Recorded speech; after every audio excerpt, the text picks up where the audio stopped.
नमस्कार, जय हिंद दोस्तों। मैं हूं वैष्णवी सिंह और आप देख रहे हैं वैक्सला फॉर इंडिया न्यूज। दोस्तों, पिछली बार भी हमारी बातचीत हुई थी डॉक्टर चंद्रकेतु से। हालांकि आप सभी जानते हैं कि डॉक्टर चंद्रकेतु कौन है, उनको किसी भी व्याख्या या पहचान की जरूरत नहीं है, वो किसी भी पहचान के मोहताज नहीं है। और पिछली बातचीत में हमने आपको चंद्रकेतु के उपलब्धियों के बारे में बताया था कि किस प्रकार वो लोगों की मदद करते हैं और किस प्रकार वो अपने मरीजों का देखभाल करते हैं और किस प्रकार वो अपने काम में अपना मुख्य योगदान देते हैं। तो जो इनकी उपलब्धि है, एक बार फिर हम पहुंच चुके हैं चंद्रकेतु डॉक्टर के पास बातचीत करने की। आने वाले बदलते इस तापमान के मौसम में क्या कुछ लोगों को परहेज करना चाहिए या कुछ ऐसा करना चाहिए जिससे लोगों को ज्यादा समस्या ना हो पाए। तो सबसे पहले सर, स्वागत है आपका हमारे चैनल पे। Thank you ma'am, thank you very much. Sir, हम आपके माध्यम से अपने लोगों को बताना चाहते हैं कि सर, जो जिस प्रकार से देख रहे हैं कि अभी मार्च का महीना चल रहा है और काफी तेजी से मौसम में बदलाव आ रहा है, गर्मी बढ़ती ही जा रही है। तो सर, क्या कुछ इससे बचाव किया जा सकता है? मैम, आने वाले इस गर्मी के मौसम में जैसा कि हम लोग देखते हैं, 2-3 समस्याएं बहुत जल्दी हो जाती हैं मई जून में। एक तो होती है हीट स्ट्रोक। हीट स्ट्रोक में पिछले साल भी और उसके पहले भी कई ऐसी इवेंट्स हुई हैं, घटनाएं हुई हैं कि लोगों को टेम्परेचर बहुत ही हाई हो गया है, जिसको हाइपर पैरेक्सिया बोलते हैं हम लोग। और इसमें टेम्परेचर 104, 105, 106 डिग्री फ़ारेनहाइट तक चला जाता है और ऐसे में लोग कभी कभी फेंट होकर सड़कों पे गिर जाते हैं जी। और कैजुअलिटी भी हो जाती है। बहुत सी डेथ पहले भी हुई है। तो गर्मी के दिनों में हाइपर पैरेक्सिया से बचने के लिए सबसे ज्यादा जरूरी है कि आप अपने सिर को कवर करके निकलें। घर से अगर निकले तो पानी वगैरह पीकर निकलें। अगर ट्रैवल में हैं आप तो बीच बीच में फ्लूइड लेते रहें, अपने को डिहाइड्रेट होने से बचाएं। बीच बीच में अपने को हाइड्रेट करते रहें, पानी पी लें, कुछ लिक्विड पी लें, कुछ फ्रूट्स खा लें और बहुत तेज और खुले धूप में न जाएं। खास करके ऐसे लोग जो एल्डरली हैं, जो 50 इयर्स के अबव हैं, उनको हीट स्ट्रोक के चांसेस ज्यादा होते हैं। तो ऐसे जो एल्डरली लोग हैं, वरिष्ठ लोग हैं, उनको खुले धूप में या तेज धूप में जाने से बचना चाहिए।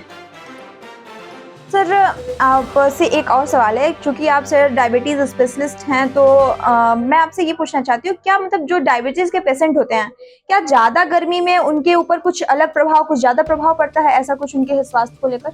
मैम, बहुत ऐसा नहीं है कि केवल डायबिटीज के मरीजों के ऊपर ये हीट स्ट्रोक का प्रभाव पड़ता है। हीट स्ट्रोक उनके ऊपर ज्यादा प्रभाव पड़ता है जो उम्र दराज होते हैं, एल्डरली होते हैं। हाँ, बट जो डायबिटिक होते हैं या जो हाइपरटेंसिव होते हैं, जिनका उच्च रक्तचाप के रोगी होते हैं, इन लोगों की इम्यूनिटी कम होती है, तो ऐसे लोगों को ज्यादा रिस्क होता है और अगर वो बीमार पड़ जाते हैं तो उनके लिए कॉम्प्लिकेशन, समस्याएं ज्यादा बढ़ती हैं। तो ऐसे लोगों को बिल्कुल बचना चाहिए। और ऐसे बदलते मौसम में मैं एक और चीज बताना चाहूंगा कि जो दमा के मरीज हैं, सांस के मरीज हैं, जिनको ब्रोंकियल एस्मा कहते हैं, ऐसे मरीजों को भी इस बदलते हुए मौसम में सांस की समस्या बहुत होती है। तो सांस की समस्या से बचने के लिए उनके डॉक्टर ने जो प्रिस्क्राइब कर रखा है, इनहेलर या फिर कैप्सूल इनहेल करने के लिए, रोटाहेलर कैप्सूल वगैरह, वो कहीं भी जाएं तो लेके जाएं। और सबसे बड़ी चीज होती है, जो सांस के मरीज होते हैं, उनको होली के समय या इस मार्च अप्रैल के महीने में सांस की समस्याएं बढ़ती हैं। तो वो कुछ ऐसे चीजों से जो एलर्जन है, उनसे बचने की कोशिश करें, जैसे तीखे गंध, धूल, धुआं, गर्दा, है ना। और अनाज जब कटते हैं तो उनके जो उड़ती है जो डस्ट, उससे बचना चाहिए। घरों में धूप बत्ती, अगरबत्ती वगैरह का इस्तेमाल नहीं करना चाहिए, उस जगह नहीं जाना चाहिए। और एक बेहद जरूरी चीज है, जो सांस के मरीज हैं, जिनको तकलीफें इन मौसम में बढ़ जाती है, उनको अपने घरों में, अपने कमरे में मॉस्किटो रिपेलेंट जो होती है, मच्छरों से बचने के लिए जो हम लोग इलेक्ट्रिक जो डिवाइस लगाते हैं, उसका इस्तेमाल नहीं करना चाहिए या कॉइल भी नहीं जलाना चाहिए।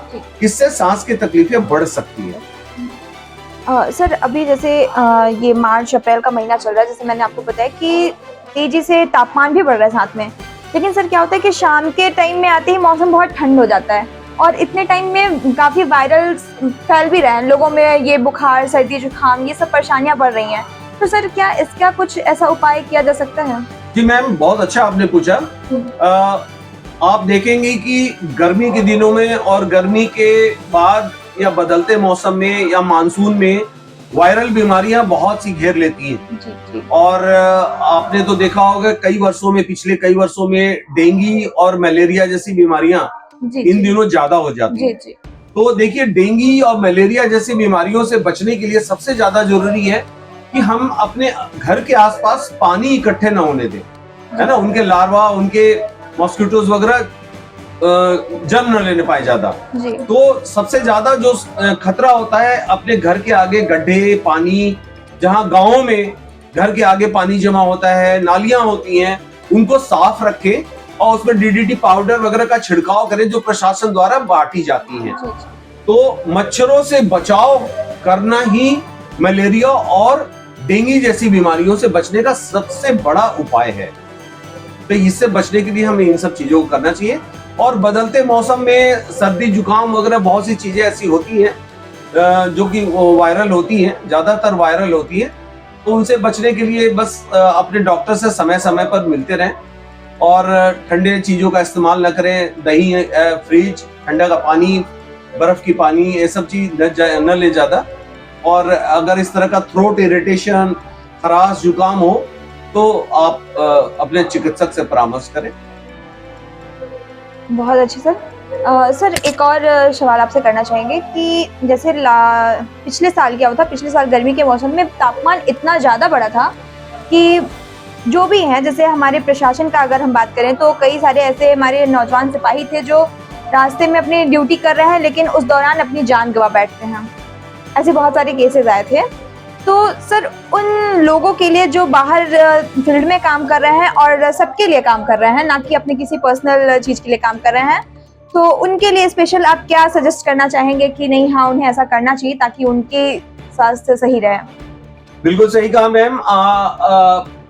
पुलिसकर्मी जो भी होते हैं हमारे देश के लिए, हमारे शहर के लिए, जिला के लिए अपने को हमेशा डेडिकेटेड रखते हैं। कड़े धूप में भी वो अपनी सर्विसेज देते हैं, अपनी ड्यूटी करते हैं। मैं तो उनको सलाम करूंगा जो इतनी गर्मी में भी इतनी कड़ी मेहनत करते हैं। और पिछले चुनाव में कुछ इस तरह की घटनाएं सुनने को मिली थी। जी। तो मैं तो यह समझता हूं कि बहुत अगर गर्मी पड़ रही हो तो सबसे ज्यादा जो जरूरी है, पहले भी मैंने कहा, अपने को हाइड्रेट किए रहना। क्योंकि आप जब भी गर्मी में तेज धूप में अगर काम कर रहे हैं तो अपने को कैप पहने या गमछे वगैरह से अपने को सिर को ढके, बांधे, और पानी या फ्लूइड्स, जी, ये चीजें बराबर आप लेते रहे। पानी की कमी बॉडी में नहीं होनी चाहिए और तेज धूप से बचने की कोशिश करें। और जैसे भी आपको थोड़ा बुखार लगे या ऐसी कुछ परेशानी हो तो अपने चिकित्सक से नजदीकी हॉस्पिटल में कहीं भी संपर्क करना चाहिए। बहुत अच्छा लगा आपसे बात करके। तो आपने अभी देखा कि डॉक्टर चंद्रकेतु से हमारी पूरी बात हुई बदलते मौसम को लेकर, और सर ने बहुत सारी अच्छी चीज़ें बताई। सबसे पहले आपको डिहाइड्रेशन से बचने के लिए वो सारी बातें बताई कि क्या आपको बदलते मौसम में आपको क्या सुझाव अपनाना चाहिए, क्या कुछ उपाय करना चाहिए इसके लिए, मच्छरों से बचने के लिए क्या आपको कुछ उपाय करना चाहिए। तो ऐसे ही अगर आपको अपने स्वास्थ्य बचाने हैं और आगे आने वाली गर्मियों के लिए आपको अगर खुद को तैयार करना है, आप इससे बचना चाहते हैं, तो आप सबसे पहले मच्छरों से बचने का उपाय करें ताकि आप वायरल इन्फेक्शन से बचे रहें। और फिर उसके बाद आप डिहाइड्रेशन से बचने के लिए पूरी तरीके से पानी का इस्तेमाल करें। अपने आप को कवर अप करके रखें, फेस पे रुमाल या गमछा वगैरह जो कुछ भी लगा के रखना है उसको लगा कर रखें, जिससे आप आने वाली गर्मी में पूरी तरीके से इससे बचने के लिए तैयार हो सकें। तो आप देख रहे थे वैक्सला फॉर इंडिया न्यूज़ पे मेरी पूरी बातचीत डॉक्टर चंद्रकेतु से। जय हिंद, धन्यवाद।